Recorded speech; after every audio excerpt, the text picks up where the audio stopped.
थोड़ा सा डिटेल पहले बताते हैं कि लोकतंत्र की आवश्यकता क्यों पड़ी। ठीक है, आपकी लोकतंत्र भारत देश में लाया ही क्यों गया। तो इससे लोकतंत्र लाने का सबसे बड़ा कारण ये है कि पहले जो राजाओं का शासन हुआ करता था, पहले क्या होता था, राजाओं का शासन हुआ करता था, राजतंत्र चलता था, समझ गए। तो राजा लोग जो चाहता था वही होता था, मनमौजी करता था, वो अपने मन का करता था। ठीक है, तो राजाओं का अपना मनमौजी करता था, जो चाहता था वो करता था। कभी राजाओं लोग सिर्फ अपना महल में रहता था, वो सिर्फ टैक्स से मतलब रखता था। अगर गांव में जितना भी लोग रह रहे हैं, गरीब लोग, चाहे वो फसल हो या नहीं हो, उस साल वर्षा हुआ है या नहीं हुआ, फसल अच्छा से हुआ या नहीं हुआ, फिर भी राजा को टैक्स चाहिए, जैसे भी कीजिए टैक्स चाहिए। ये सब कुलता तो देखते हुए जनता लोग पर कभी उनके गांव में उतर के नहीं देखा कि जनता लोग कैसे रह रहा, किस स्थिति में रह रहा। तो अगल बगल में एक नेपाल देश सुना है, तो वहां से कुछ लोग देखा कि वहां लोकतंत्र की व्यवस्था हुआ है, तो भारत में इसकी किया गया, लोकतंत्र की मांग किया गया कि यहाँ भी लोकतंत्र की आवश्यकता किया जाए। ठीक है, तो लोकतंत्र की आवश्यकता यहाँ की गई। पहले राजाओं का शासन था, उन लोग का कुर्ता देखकर उन लोग जमीनी स्तर को करता नहीं था, क्या था नहीं था, वो सब कभी भी बहुत सारे लोग इतना गरीब था, कभी का फसल होता नहीं था, फसल नहीं होने का अवसर भी टैक्स मांगता था। बताओ टैक्स कहाँ से देगा, घर में बेटी को ब्याह कर रहा था, उसके बाद कुछ पैसा नहीं था और राजा को टैक्स महीना महीना चाहिए। ये सब देखते हुए लोकतंत्र की भारत में स्टार्ट की गई, व्यवस्था की गई। ठीक है ना। जब लोकतंत्र हुआ तो लोकतंत्र के बारे में बताते हैं। अब्राहम लिंकन का नाम सुना होगा, उन्होंने इसका डेफिनेशन दिया था कि जनता के द्वारा ये जो शासन होता है वो जनता के लिए होता है। तो लोकतंत्र में यही होता है। लोकतंत्र दो भाग में बटा है, प्रत्यक्ष और अप्रत्यक्ष। प्रत्यक्ष में जो है जनता डायरेक्ट शासन करता है, ये कुछ देशों में चल रहा है, जैसे स्विट्जरलैंड में ये प्रत्यक्ष से लोकतंत्र चल रहा। भारत में अप्रत्यक्ष चल रहा। भारत कौन सा लोकतंत्र है? अप्रत्यक्ष लोकतंत्र है। इसमें जो है जनता के द्वारा वो एक प्रतिनिधि चुना जाता है, वो जाके संसद में या फिर विधानसभा में जाकर वो अपना प्रतिनिधित्व रखता है। जैसे कि हम लोग लोकसभा के लिए संसद चुनते हैं ना, विधानसभा के लिए विधायक चुनते हैं। ठीक है, तो हम लोग का बात रखने के लिए वो संसद में बात रखेगा, और विधायक से अगर हम लोग को कुछ कमियां है तो विधायक को बोलेंगे, वो जाकर विधानसभा में बात बोलेगा। हम लोग डायरेक्ट विधानसभा संसद में नहीं जाते हैं, कहीं गया है नहीं ना। हम लोग अपना बात मनाने के लिए कभी संसद या विधानसभा में नहीं जा सकते हैं। हम लोग सिर्फ वैसी के पास जाएंगे। अगर हम लोग बिहार में है तो विधानसभा के पास जाने के लिए विधायक जी के पास जाएंगे। हमारे क्षेत्र का जो विधायक जीते हैं वो हमारे गांव में क्या तकलीफ है, क्या नहर नहीं आ रहा है, क्या नहर में पानी नहीं है, रोड बन रहा है,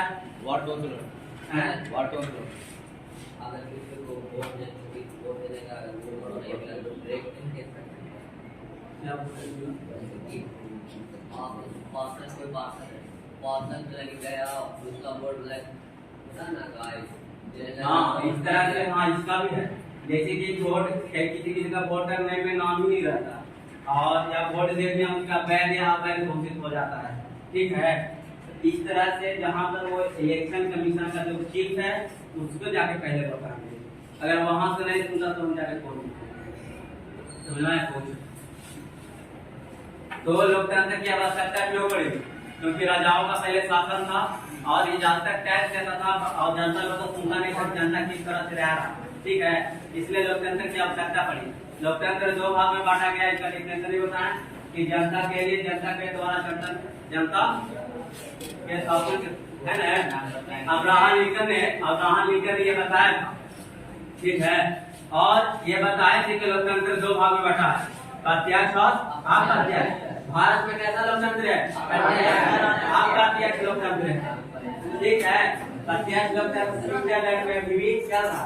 ठीक है, उसके बाद जब लोकतंत्र की स्थापना हुई, तो जब लोकतंत्र की स्थापना हुई तो उसके अनुसार एक संविधान, जब लोकतंत्र हुआ तो उसको चलाने के लिए कुछ नियम कानून होना चाहिए ना, नहीं तो जो मन करेगा वो चीज करेगा। इसलिए नियम कानून बनाने के लिए एक संविधान का आवश्यकता पड़ी। ठीक है। तो संविधान का निर्माण किया गया, ठीक है। तो निर्माण करने के उस संविधान में भारत देश में क्या करना है, किस तरह से उसका राजनीतिक व्यवस्था चलेगा, प्रशासनिक व्यवस्था चलेगा, वो सारा चीज इसमें लिखा हुआ है, ठीक है। इसमें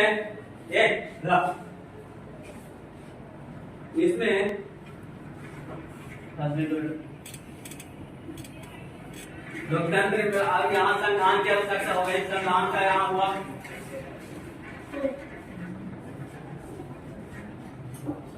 संविधान। संविधान को लिखने में 2 साल 11 महीना 18 दिन लगे। कितना लगे? 2 साल 11 महीना 18 दिन लगे। इतना दिनों में संविधान जाके बना। जब ये 26 नवंबर 1949 को ही बन गया था, लेकिन इसको लागू हुआ 26 जनवरी 1950, ठीक है। तो ये पूछता है कभी का कि हमारा संविधान कब लागू हुआ, तो क्या हुआ? 26 जनवरी 1950। जब 26 जनवरी 1950 में जब संविधान लागू हुआ तो इसमें 3 चीज मिलता है, एक भाग और एक अनुच्छेद और एक अनुसूची, ठीक है। जब 1950 में ये संविधान लागू हुआ तो उस समय भाग था 22, अनुच्छेद थे 395 और अनुसूची था 8, ठीक है। जब संविधान लागू हुआ 1950 में तो उस समय भाग कितना थे? अनुच्छेद 395, अनुसूची 8। लेकिन 2023 के अनुसार भाग अब हो गया 25, ठीक है। ये हो गया 470 प्लस, लेकिन मुख्यता अभी 395 ही है। जैसे कि इसमें जोड़ा गया है 21 के क ऐसे करके, तो लेकिन अभी मान लेते हैं 395 नहीं है, लेकिन इसी में करके जोड़ते हुए 470 प्लस अनुच्छेद बन चुका है। लेकिन अनुसूची अब हो गया 12, कितना हो गया? 12। तो अब प्रेजेंट के अनुसार भाग कितना? 25, अनुसूची 470 और अनुच्छेद 12, कितना लाए समझ में? तो भाग कितना थे? 25। तो हम लोग को सारा चीज पढ़ना है नहीं, हम तुम लोग को बताए थे कि मौलिक कर्तव्य और मौलिक अधिकार पढ़ाएंगे। तो मौलिक अधिकार जो है भाग 4 में है, ठीक है। भाग कितना में है? 4। भाग 4 में है, भाग 4 के क्या में है? और मौलिक कर्तव्य 51 के क्या में है? कौन सा है? 51 अनुच्छेद में। हाँ, अनुच्छेद में 51 के क्या, ठीक है। तो हम लोग मौलिक अधिकार पढ़ेंगे, जो हम लोग को पढ़ना जरूरी है। हर एक नागरिक को, हर एक भारतवासियों को ये जानना अतिआवश्यक है कि हमारा भारत के प्रति मौलिक कर्तव्य क्या है, ठीक है। तो हम तुम लोग को ये चीज ज्ञान के लिए बता रही है, एग्जाम में पूछेगा नहीं, ठीक है। लेकिन ये चीज बता रहे हैं कि तुम लोग का ज्ञान हो जाए, ये जानकारी हो जाए कि हमारा मौलिक कर्तव्य क्या है और हमारे देश के प्रति क्या अनुभव करना चाहिए, ठीक है। तो आप क्या पढ़ेंगे? मौलिक कर्तव्य, ठीक है ना। मौलिक कर्तव्य 11 को है, कितना है? 11।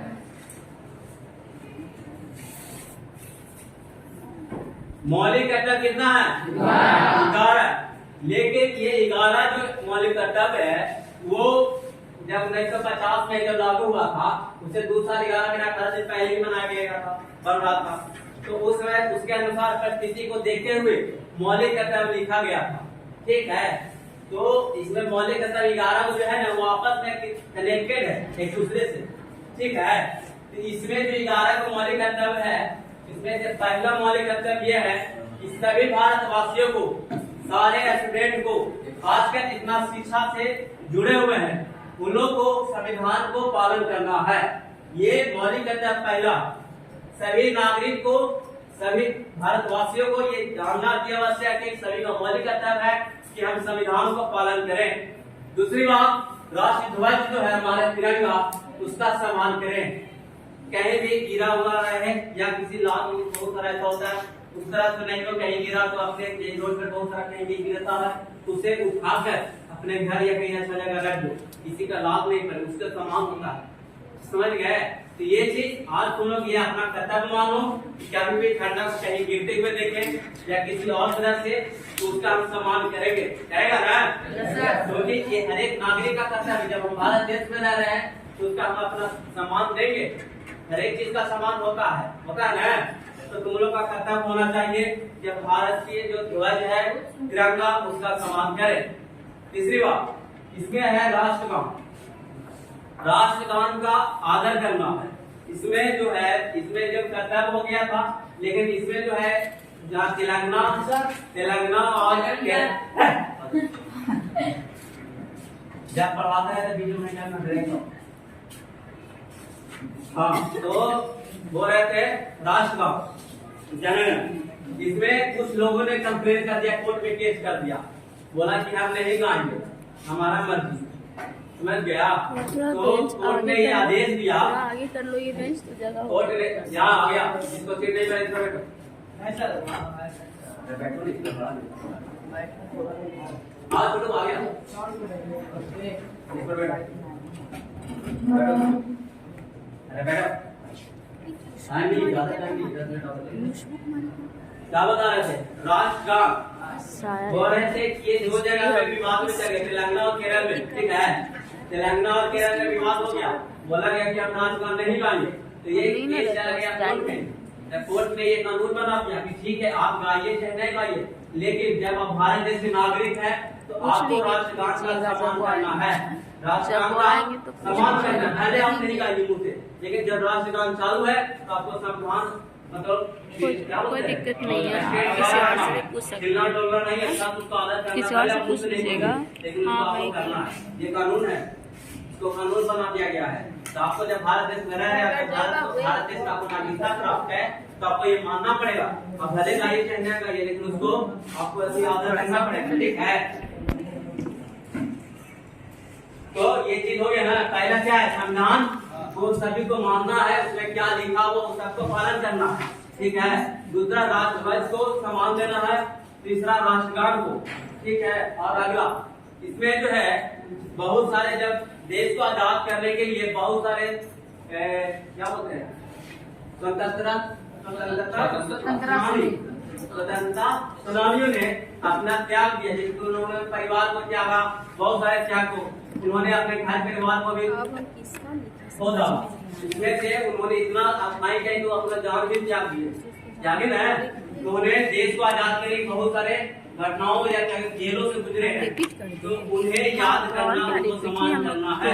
जैसे कि भगत सिंह, उन्हें देश को आजाद के लिए बहुत कुछ किए हैं, सुभाष चंद्र बोस, किए ना, महात्मा गांधी, ये सब बहुत सारे हैं ना। तो इसमें ये कर्तव्य में लिखा हुआ है कि जितने भी स्वतंत्रता सेनानी हैं उनको हम सम्मान देंगे, अपने दिल में रखेंगे, आने वाले पीढ़ियों को बताएंगे कि ये ऐसा कि ये भारत देश को आजाद करने के लिए ऐसा वैसा ये है, ठीक है ना? ये हर एक नागरिक को रखना है। जैसे कि इसमें लिखा था महात्मा गांधी के दिन मनाते हैं ना, हिंदी भी लेती है, 2 अक्टूबर को भगत सिंह को सुभाष चंद्र बोस को मानते हैं ना। ये चीज को आदर करना है, समझ गए? गौतम भी लेते हैं हिंदी और वो भी लेते हैं, दोनों जगह, और दिव्या और ममिता। इसमें एक चीज और लिखा था, उस समय जब 1950 में जब मौलिकता लिखा जा रहा था, उस समय स्त्रियों पर बहुत सारे प्रथाएं चल रही थी। उस समय प्रथाएं ऐसा थी कि सती प्रथा, बाल विवाह, दहेज प्रथा, ठीक है? तो उस समय जब सती प्रथा क्या पता है? सुनो, सती प्रथा ये था कि जब पति का देहांत होता था तो पत्नियों को जिंदा जला दिया जाता था सीता के साथ। ये सोचो कितना कठिन वाली बात है नहीं? जब वो विधवा हो गई तो उसको जला दिया जाता था साथ में पति लोग के साथ। समझ लो कि जब जला दिया जाता है तो उस हस्बैंड का 2-3 को बच्चा है, जब दोनों माँ बाप मर जाएगा तो दोनों बच्चा को कौन पालन पोषण करेगा? तो उस समय सती प्रथा था, कई घर बेघर हो गए, कई घर बेघर हो गए। इससे ये चीज सती प्रथा को देखते हुए बहुत सारे लोगों ने, जब अंग्रेजों ने काफी कोशिश की इसको सुधारने के लिए, लेकिन नहीं कर पाए, नहीं सुधार पाए। तो राजा राम मोहन राय का नाम सुना है? उन्होंने ये सती प्रथा को पूर्णतः बंद किया है, ठीक है? राजा राममोहन राय ने सती प्रथा को पूर्णतः बंद किया है। तो तीसरा चीज बताना है, संविधान को पालन करना है, राजध्वज, राष्ट्रगान और स्वतंत्रता सेनानियों को अपने दिल में रखना है। समझ गए? ये सब अपना आपका सबका मौलिक कर्तव्य है। समझ गया ना? ये सब भूलना नहीं है। और इसका त्याग करना, जो स्त्रियों के प्रति जितना भी ये सब प्रथाएं चल रही है, जैसे बताया सती प्रथा, दहेज प्रथा, बाल विवाह, ये सब आप लोग का विरोध करना है। ठीक है? अब तो सती प्रथा बंद हो गया है जब राजा राममोहन हो गया ना, राजा राममोहन है, बहुत बढ़िया। राजा राममोहन राय ने ये चीज जब बंद किया तो बहुत अच्छा, सती प्रथा बंद करना की आवश्यक था। अब विधवा जो लड़की हो रही है, जो माएँ हो रही हैं, उनका दोबारा शादी हो जा रहा है, हो रहा है। लेकिन अभी भी उस समय जब बाल विवाह मान लेते, जब बुढ़ा लोग का शादी होता था, जब पढ़ाए थे ना कहानी के में बोले थे ना कि बूढ़ा व्यक्ति के शादी हो जाता है 43-44 साल के, उस समय मान लेते हैं कि अगर उस समय भी ऐसे होता था, जब शादी हो जाता था, भगवती की तरफ से कोई बच्चा लड़की होती थी, अगर बूढ़ा व्यक्ति से शादी हो जाता था तो मान लो कि बूढ़ा व्यक्ति तो उसका एज हो गया खत्म, तो वो मर गया और लड़के रह गए 15-20 साल के, तो उसको साथ में जला दिया जाता था। सोचो कितना कुर्ता थी, इतना सोचो कितना दहेज देंगे। हाँ हाँ ना, तुम लोग सोचो अपने स्थिति उस तरह सोचो कैसा उस सबकी परिस्थिति होगा। इसमें बड़ा हाथ राजा राममोहन राय का रहा, उन्होंने सती प्रथा को बंद किया। अभी भी बाल विवाह में बहुत सारा चीज बंद हो चुका है, हुआ है ना, बाल विवाह बंद हुआ है कुछ, लेकिन कहीं कहीं कुछ हो जाते हैं। अब इसका उम्र क्या रखा गया? 21 साल, लड़का हो या लड़की हो, कितना 21 साल हो तभी शादी होगा। ये कानून का अपराध है, कानून अपराध। अगर 21 साल से पहले शादी करेगा तो तुम्हें जेल हो सकती है, ये कानून बना है। समझ गए? तो अब कानून ये हो चुका है कि 21 साल हो लड़का या लड़के का तभी शादी ब्याह होगा। और अब इसमें थोड़ा सा दहेज प्रथा चल रहा है ना, अभी दहेज प्रथा बंद नहीं हुआ, लेकिन इसके प्रति बहुत सारे चल रहे हैं, हो सके आने वाले समय बंद है ना।